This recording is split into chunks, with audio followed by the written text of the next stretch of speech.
Hello and welcome back to Here's What. Now, I've been gone for a few months because I basically needed to take some time off and figure out what I was going to do, and I wanted to redesign the whole concept of what I was doing because, quite frankly, it was getting boring talking about everything that was happening every week because, obviously, we've all been watching, so we know what's happening.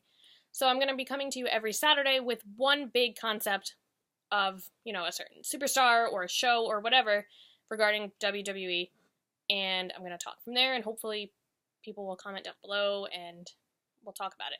So this week, I'm going to start off with Alexa Bliss and her complete domination of the women's division. It's pretty hard to argue that Alexa Bliss is the most dominant woman in WWE today.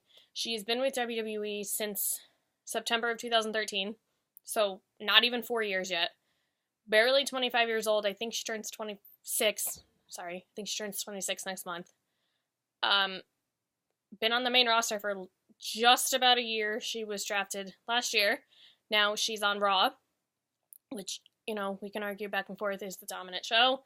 Doesn't matter. Regardless, she was a two-time SmackDown Women's Champion on SmackDown, obviously. And now she is the Raw Women's Champion, first woman to win the SmackDown Women's Championship and the Raw Women's Championship, which, again, is a huge accomplishment, regardless of how long you've been wrestling, but considering the fact that she's barely been a wrestler for 4 years and only on the main roster for a year, I'd say she's got a bright future ahead of her. And now, in NXT, she really got to shine towards the end when she was the bad Alexa Bliss, as she is now. And she never won the title, she definitely has gotten better as she's gotten clearly to the main roster. And she just has clearly a bright future ahead of her. And again, I think it's hard to argue she's not the most dominant woman in WWE today. Okay, I know people are going to argue, probably say Charlotte and Asuka, but I'm looking at Asuka's been doing this for a long time. Charlotte, genetically superior. We all know she's a 4-time women's champion.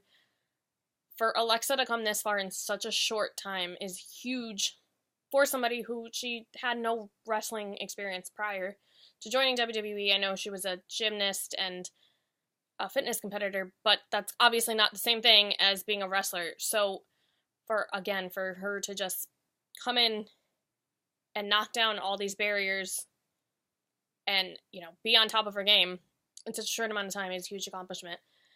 Now, can somebody beat her? We don't know. Looks like Nia Jax. I think if anybody can beat Alexa Bliss, Nia Jax can. But regardless, even if Alexa loses her title, which ultimately at some point she is still going to be at the top of her game. Look at Trish Stratus, and I'm in no way comparing the two, because Alexa has a long way to go before she could be compared to somebody like Trish Stratus.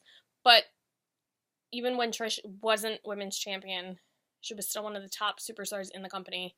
So Alexa Bliss has a bright future ahead of her. I, for one, am a fan, and I cannot wait to see what happens. And again, if anybody wants to talk, argue, whatever, down below, this is just my opinion, but I really want people to get engaged in this. And that is it for today. I will see you next Saturday.